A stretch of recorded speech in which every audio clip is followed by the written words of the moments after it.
Some And Teddy. women love themselves some Teddy Pendergrass. They sure did. So, Stephanie Mills might have had an alleged relationship with Teddy Pendergrass. And at 68, Stephanie finally confirms the tragic Teddy rumors. And what she reveals pulls back the curtain on a story fans thought they knew. What was your relationship like with Teddy Pendergrass? Oh, I love TP. Yeah. I loved, and I could say whatever I want.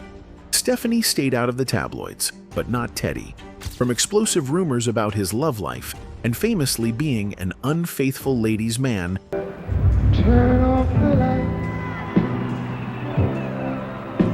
to questions surrounding the tragic car crash that changed everything.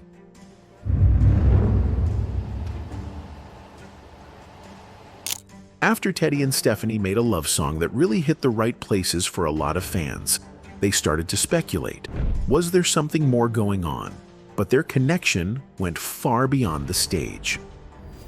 Let's get into it. Stephanie Mills and Teddy Pendergrass became famous in the 1970s and 1980s. They were both part of the Philadelphia music scene, known as Philly Soul.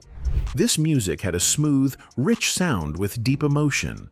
Many singers from this time became very popular, and both Mills and Pendergrass were among them. Their songs touched people's hearts and made them feel strong emotions. Stephanie Mills was known for her powerful voice. She sang with so much feeling that people could not help but listen. One of her biggest hits was Never Knew Love Like This Before.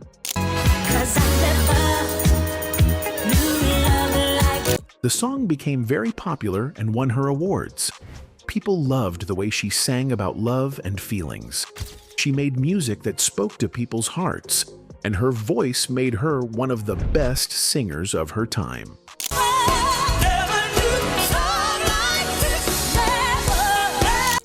Teddy Pendergrass had a deep and soulful voice. When he sang, people felt the passion in his words. Songs like Turn Off the Lights, Turn off the light. and If You Don't Know Me By Now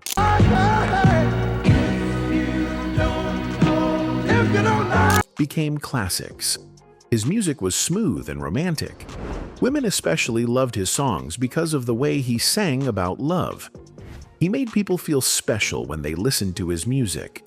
Both Mills and Pendergrass were connected through their music and the city of Philadelphia.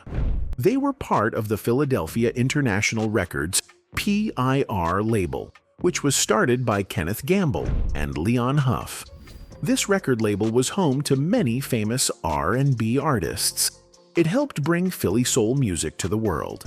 Mills and Pendergrass were among the biggest names to come from this label. Even though they did not work together much, they were in the same music world. They performed in the same places and knew many of the same people.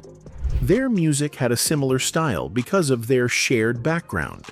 Their voices were different, but their music had the same deep emotions. In the early 1980s, people talked a lot about Stephanie and Teddy. Many believed they were in love. Some thought their relationship was serious, while others said it was just a short romance. They never said if the rumors were true or not, but people kept talking. Their song, Two Hearts, made fans wonder even more. The lyrics spoke about love, deep feelings, and staying together forever. This made people believe they had a real romance.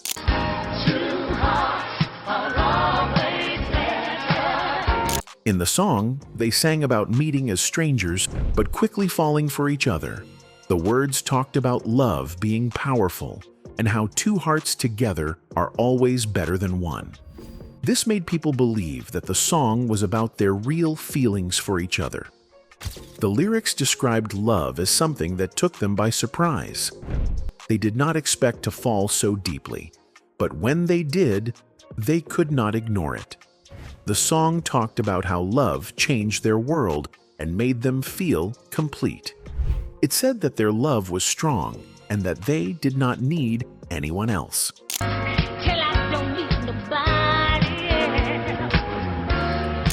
One of the most touching parts of the song was when they promised to stay together. The lyrics said, "Don't you ever leave me, baby. Promise you'll stay." This showed how much love and trust they had for each other. They wanted to hold on to the love they found and not let anything come between them. Promise you'll stay. Even though the rumors lasted for years, neither Stephanie nor Teddy talked much about them. They focused on their music and their careers. They worked together beautifully, and their voices blended perfectly. Whether they were truly in love or just great singing partners, they made music that touched people's hearts. At the same time, both Mills and Pendergrass were seen with other famous people. They had relationships with different people, which made things even more confusing. The media followed them and kept asking if they were together. Reporters wanted to know the truth, but neither of them answered. This made the public even more curious. The more they stayed silent, the more people talked. Even though the media kept asking, Mills and Pendergrass stayed private. They did not share their personal business with the public. Some stars like attention, but they wanted to keep some things to themselves. They let people wonder without giving clear answers. This kept their relationship a mystery. Even today, no one knows for sure if they were really in love or just close friends. The rumors never stopped, but Mills and Pendergrass moved on with their lives. They focused on their music and careers. Even without confirmation, their chemistry in Two Hearts made fans believe in their love story. Whether true or not, their music kept people guessing and talking for years. There's never been another male singer like Teddy. He was tall, dark, and handsome, and just everything that women wanted. But recently, Stephanie gave a heartfelt interview where she talked about Teddy Pendergrass. She spoke with warmth and honesty, making it clear that they had a deep and special bond. She called him her big brother and showed great respect for him. Their connection was not just about music, it was a true friendship. Oh, I miss him so much. He was truly a big brother to me. I love Teddy. Stephanie shared that she could do almost anything around Teddy, and it was okay. He had rules, but she was one of the few people who could break them. She remembered how Teddy always had hot food ready, but no one could eat until he ate first. She laughed as she shared that she would sometimes just go ahead and eat, and Teddy never minded. That showed how close they were. He allowed her to do things that others could not. Teddy was very kind to me. He was very, he had his arrogance, but he was very kind. I'd say confident. He was just very confident in what he was doing. She talked about watching Teddy's documentary. She thought it was amazing because it included a lot of things about him that many people did not know. She found it interesting that Teddy had recorded himself so much. The documentary used many of his own words, which made it very real. But when asked if she learned anything new from it, she said no. She already knew a lot about him.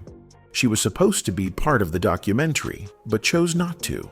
She did not like the way it was being made. She also felt that some people involved did not really know Teddy and were just trying to make money off his name. I didn't think that they were giving the people what they needed, and I thought other people were making money off of somebody that they didn't even know. When asked about her favorite song with Teddy, she could not choose. She loved both Two Hearts and Feel the Fire. Singing with him was always special. She described Teddy as a straight-up person. He had a big ego, but he was always real.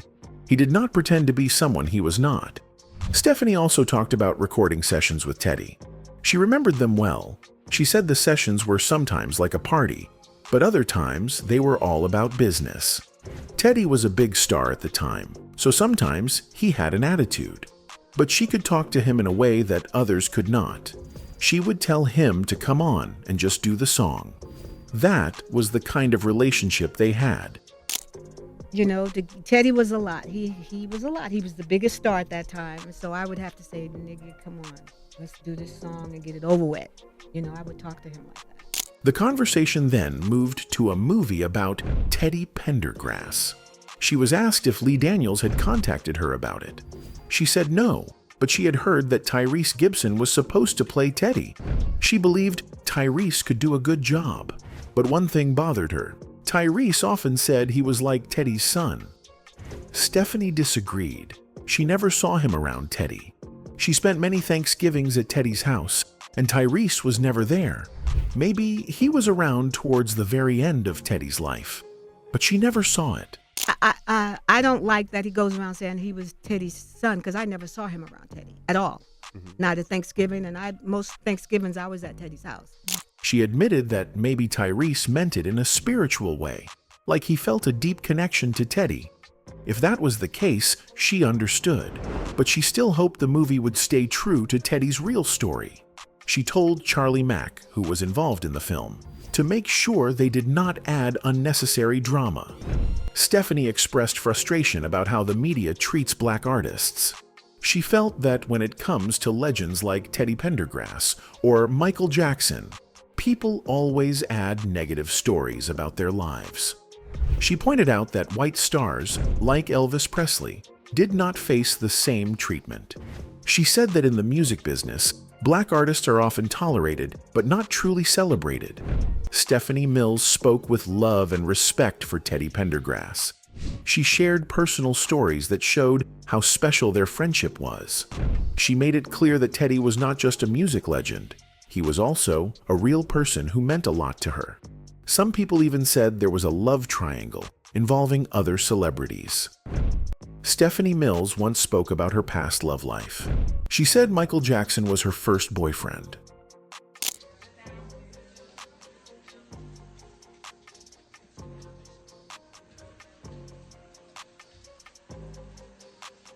She loved him, and they had a close relationship. But Michael had big dreams. He wanted to be the biggest star in the world. His focus was on his career, and he had many famous friends. Stephanie did not always like the people Michael spent time with. She felt they were not the right crowd for her. This caused problems between them. Because of this, their relationship did not last. They cared for each other, but they wanted different things. Michael kept chasing his dream, and Stephanie stayed true to herself. He wanted to be the biggest star in the world, and he wanted to associate with certain people that I didn't want to associate with. While Teddy Pendergrass. During the time he and Stephanie were close, he was married to Karen Still. She was a dancer and performed in his shows. Their marriage did not last, and they divorced in 2002. Some people believed that his relationship with Stephanie caused tension. Others thought they were just good friends. Rumors about love triangles were common in the entertainment world. Many artists were linked to different people, whether it was true or not. In the 70s and 80s, the media loved to talk about celebrity relationships. Sometimes the stories were exaggerated. If two stars spent time together, people assumed they were dating. If they had problems, people thought there was drama. Women love themselves some Teddy Pendergrass. They sure did. In 1982, Teddy Pendergrass had a terrible car accident. He apparently lost control of his car and slammed into two trees early this morning. He was driving his Rolls-Royce in Philadelphia when he lost control and crashed.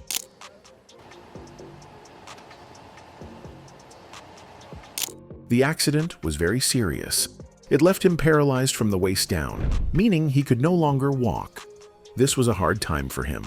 He had been a big star with many fans, and now his life had changed forever. He had to adjust to being in a wheelchair. Said, what the hell does this mean? Because I'm here and cannot move. Many people showed support for Teddy after the accident. Stephanie cared about him and wanted to help him during this difficult time. After the accident, some rumors spread that their relationship was not the same anymore. People speculated that the accident caused a distance between them. It was a hard time for him, and he struggled with alcohol and depression. He felt lost and angry because he could no longer move the way he used to. The emotional pain was just as bad as the physical pain. Even before the accident, Pendergrass lived a wild life. He enjoyed partying, women, and drugs. His fame made him a target for people who wanted to be close to him. He had many relationships, even with married women. One night, he went on a date with Janice Gaye, the wife of his rival Marvin Gaye. They used cocaine together while Marvin followed them. He also met his future manager, Shep Gordon, through a dangerous bet. Gordon challenged him to a drug binge, saying if Pendergrass could outlast him, he didn't need a manager.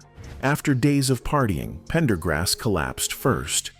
Gordon won the bet and became his manager for life. Pendergrass had a reputation for being a ladies' man. He did not believe in staying faithful while on tour. He told people he would not answer to any woman. He had 3 children with 2 different women in the same year.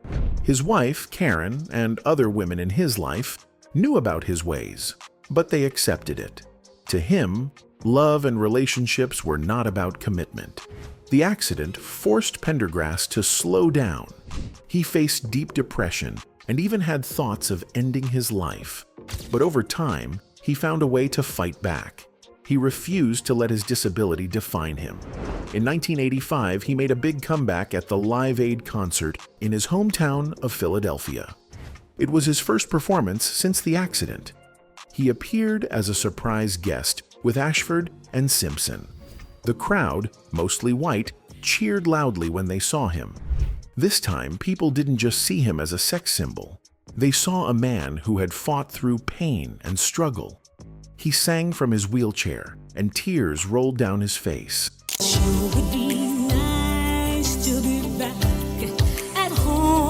There were also rumors at one point that Stephanie Mills might have been overshadowed or underrepresented in her career due to the dominance of male R&B stars like Pendergrass. Some thought he got more opportunities than Mills. As she worked hard to build her career, some fans felt that she was sometimes pushed to the side. Even though Mills never publicly said she was upset about this, her career path was not the same as Pendergrass's. While he became one of the biggest R&B stars, Mills did not always get the same level of success. This made some people wonder if the music industry favored male singers over female ones. Mills continued to make music, but she had to fight harder to get noticed. Spoke about how the media treats black artists. She said that when people talk about legends like Teddy Pendergrass or Michael Jackson, they often bring up negative stories about their lives. But white artists like Elvis Presley did not face the same kind of treatment. Mills believed that the music industry did not fully celebrate black artists. She felt that they were only accepted to a certain point, but not truly respected. She also said that the industry had turned its back on black R&B singers. Instead, they gave more attention to white artists who sang the same kind of music. She mentioned singers like Adele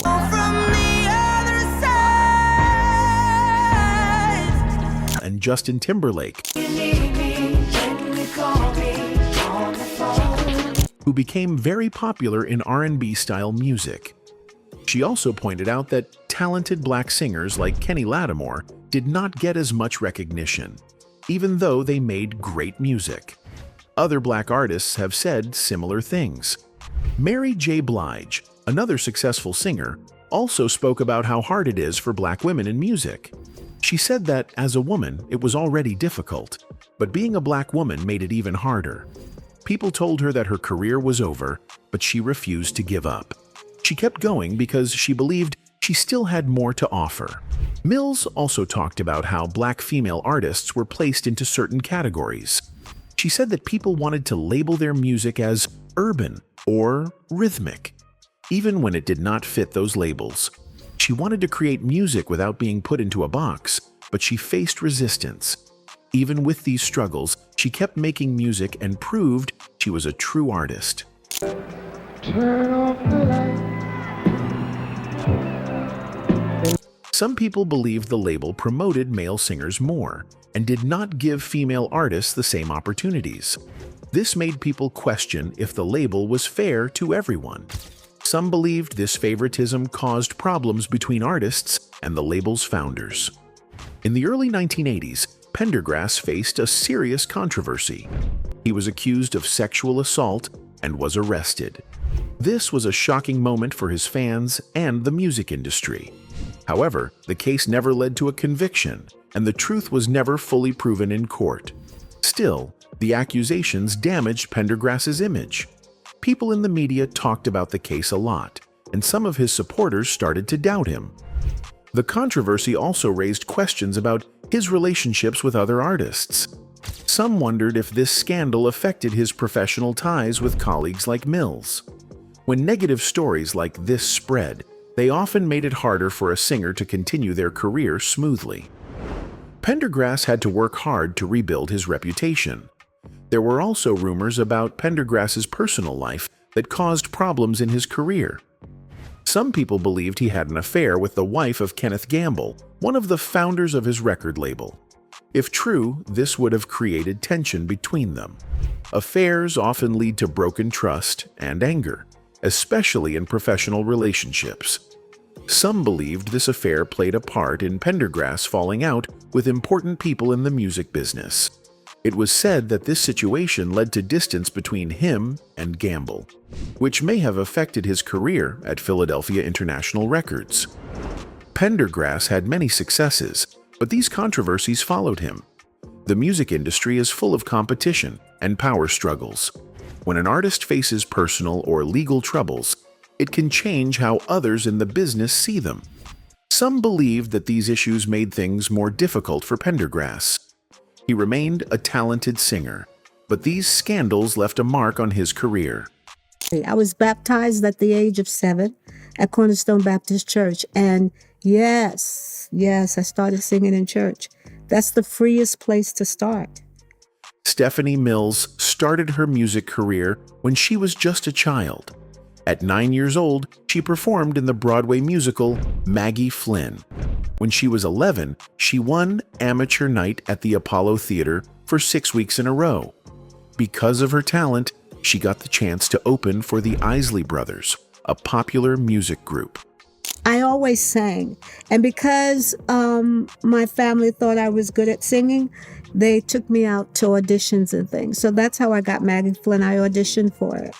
Also with The Wiz, but I did not want to audition for The Wiz. In 1973, Mills signed with Paramount Records and released her first song, I Knew It Was Love. I knew it was love. I knew it was love. Later, she moved to Motown Records, but her first 2 albums did not do well. In 1976, she left the label. Mills became famous when she played Dorothy in The Wiz, a Broadway musical based on The Wizard of Oz. The show won 7 Tony Awards. Mills sang Home, which became one of her most well-known songs. A few years later, Diana Ross sang the same song in the movie version.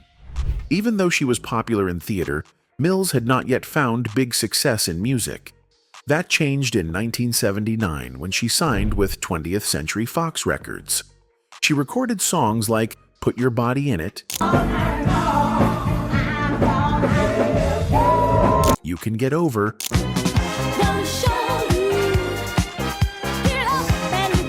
and What Cha Gonna Do With My Lovin'. What you gonna do with my loving? I'm crazy about. This album became her first gold record. Mills took a break from music to care for her son. In 1994, she returned with a gospel album called Personal Inspirations. In 1997, she starred in the musical Children of Eden. Years later, she appeared on the gospel TV show Sunday Best and talked about her own record label, JM Records. In 2004, she released a new album, Born for This, which included her first single in over 10 years, Can't Let Him Go. Mills continued to stay active in music.